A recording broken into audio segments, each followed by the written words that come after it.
Imagine you're clinging to a life raft in the middle of Lake Huron. It's November. The water temperature is barely above freezing, and you've been out here for hours in a blinding snowstorm. Then, through the darkness and snow, you see it, a ship, coming toward you. For a moment, there's hope, until you realize what you're looking at. It's the back half of your own ship, still moving across the lake, under its own power.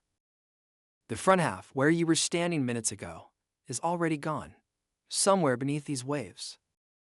This actually happened on November 29, 1966, and what followed became one of the most harrowing survival stories in Great Lakes history.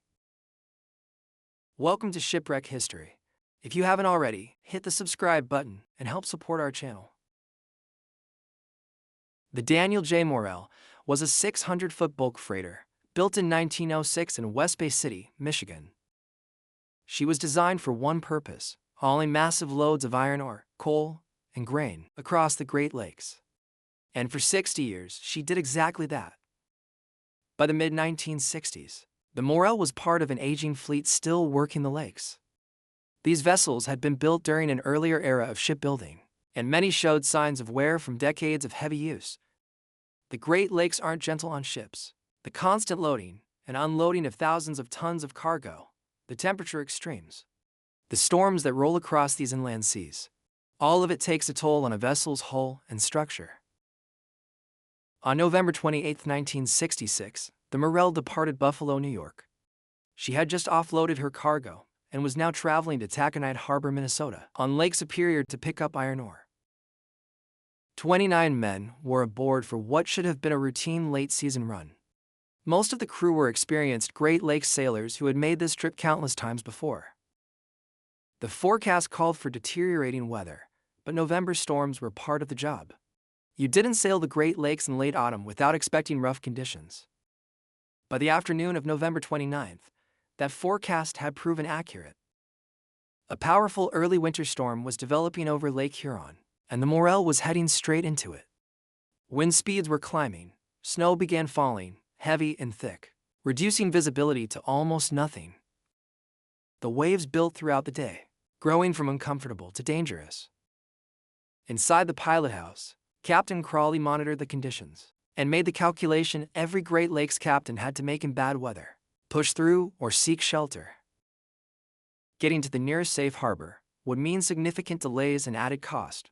But the Morrell had weathered plenty of storms before, and Crawley decided to continue. As evening fell, conditions worsened rapidly. The wind was now howling across Lake Huron, at speeds approaching 60 miles per hour. Waves reached heights of 20 feet or more, slamming into the Morrell's hull and washing over her deck. Snow continued falling heavily, and the crew could barely see beyond the ship's bow. Down in the engine room, the crew kept the Morrell's steam engine running, pushing the ship forward through conditions that were quickly turning hazardous. The vessel took a beating, rolling heavily in the waves, her hull flexing and groaning with each impact. The crew knew they were in trouble, but these men were professionals. What they didn't know was that their ship had been weakened by 6 decades of stress. Every cargo load, every storm, every season of temperature extremes had taken a toll on the Morrell's steel hull. Tiny fractures had formed, the hull plating had fatigued, and on this particular night, all of that accumulated damage was about to reach its breaking point. Around 2 in the morning, the Morrell shuddered, in a way no wave could explain. The hull gave out, and the ship snapped in two. The bow, where most of the crew slept, began flooding as soon as the hull gave way. Crew members headed for the deck, but the conditions made any attempt to launch lifeboats unrealistic. Everything unfolded too quickly for organized action. 4 of the crewmen freed a life raft and got it over the side. They entered the water. Despite the cold, waves, and debris, the bow section sank soon after, leaving the raft drifting in the storm. The stern didn't follow. Instead, still under power, it kept moving into the storm, leaving the men in the raft staring at a half-ship roaring away into the night. The stern section, the back third of the ship containing the engine room and the still-running steam engine, was not only afloat, but moving. The propeller continued turning. The engine room lights stayed on. The men in the life raft watched in disbelief as half of their ship sailed past them in the storm.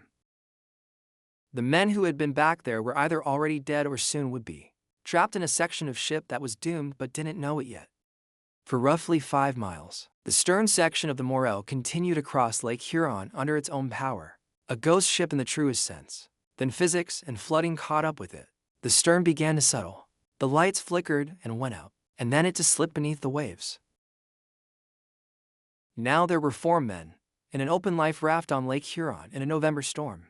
The temperature was in the low 20s. Wind chill drove the effective temperature far below zero. Waves continued washing over the raft. The men were already soaked, and in these conditions, wet clothing becomes dangerous. The raft had minimal supplies and no real protection from the elements. 3 of the men were experienced crew members. The 4th was a 26-year-old watchman named Hale. Hypothermia doesn't wait for rescue. After being in water that cold, despite being in the raft, they were still soaked through. The body begins shutting down within hours. The men huddled together to try to preserve what little warmth remained. But one by one, over the course of that first night and into the next day, Hale's 3 crewmates stopped moving, stopped responding. Their bodies simply gave out. By dawn, I looked at the kid in front of me, and there was some white foam coming out of his mouth. And I jabbed him, and I said, "You all right, man?" And he didn't respond. And behind me was another fella. There was no response from him either. And so I kicked the 3rd guy, and I said, "Are you okay?" He says, "I'm hanging in there." We talked about being home for Christmas with our families. But he says, "It feels like my lungs are filling up or something." Well, he started coughing, and he passed away, and he fell with his arm around me. I guess my biggest fear right then and there was I didn't want to be out there alone. And when you're in a situation like that, you don't really care if you live or die. You just want the whole thing over with. Hale found himself alone in the raft with 3 dead men, still drifting somewhere on Lake Huron, with no idea if anyone even knew the Morrell had gone down. The cold was unrelenting. Hale later described feeling like his body was turning into ice. His extremities went numb first, then the numbness spread. Ice formed on the raft, then on his clothing and on his skin, as he was drifting in and out of consciousness. At times he hallucinated, having conversations with crewmates he knew were already dead. He saw things that weren't there. Time lost all meaning.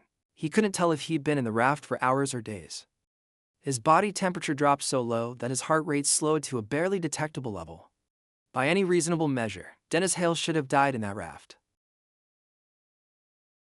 38 hours after the Morrell broke apart, on the afternoon of November 30th, a Coast Guard helicopter was searching Lake Huron looking for any sign of the Morrell, which had been reported overdue.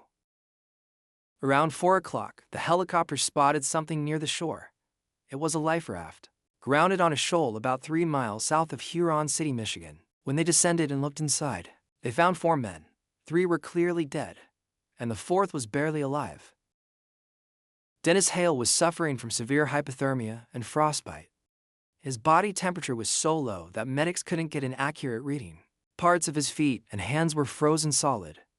When they got him to the hospital, doctors gave him little chance of survival, but somehow, against all medical probability, Hale pulled through. He was the sole survivor of the Daniel J. Morrell. All 28 of his fellow crewmen had died. Some went down with the bow section, while they were trapped below deck, or unable to escape before it sank. Others may have made it into the water, but succumbed to hypothermia within minutes. The 3 men who survived long enough to reach the raft with Hale died within hours. Only Hale lived to tell what happened that night. The Coast Guard launched an investigation into the sinking. Their findings pointed to structural failure caused by hull stress and metal fatigue. The Morrell's hull had simply given out after 6 decades of service. The investigation raised questions about the aging fleet still operating on the Great Lakes, about inspection standards, about whether ships built in the early 1900s should still be hauling cargo in the 1960s. Some changes were implemented, but they came too late for the 28 men who died on the Morrell. The wreck of the Daniel J. Morrell lies in 2 pieces on the bottom of Lake Huron, over 200 feet below the surface. The bow section rests upright and is largely intact. The stern section rests about 5 miles away, the distance it traveled after separating from the bow. The gap between them tells the story of those few minutes when half a ship sailed on, without its crew.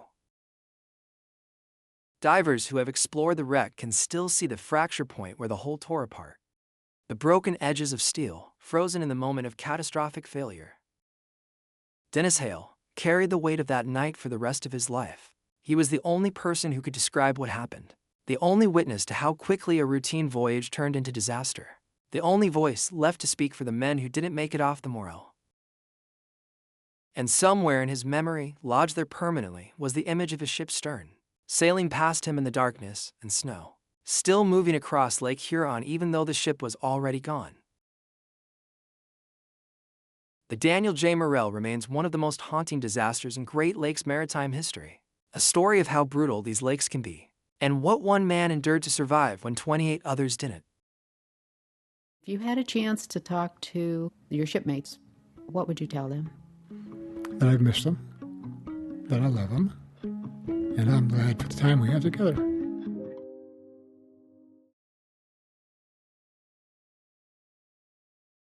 If you enjoyed this video, please like and share, and let us know in the comments what shipwrecks you want us to cover next. Don't forget to subscribe and hit the notification bell so you never miss an upload. And until next time, keep exploring.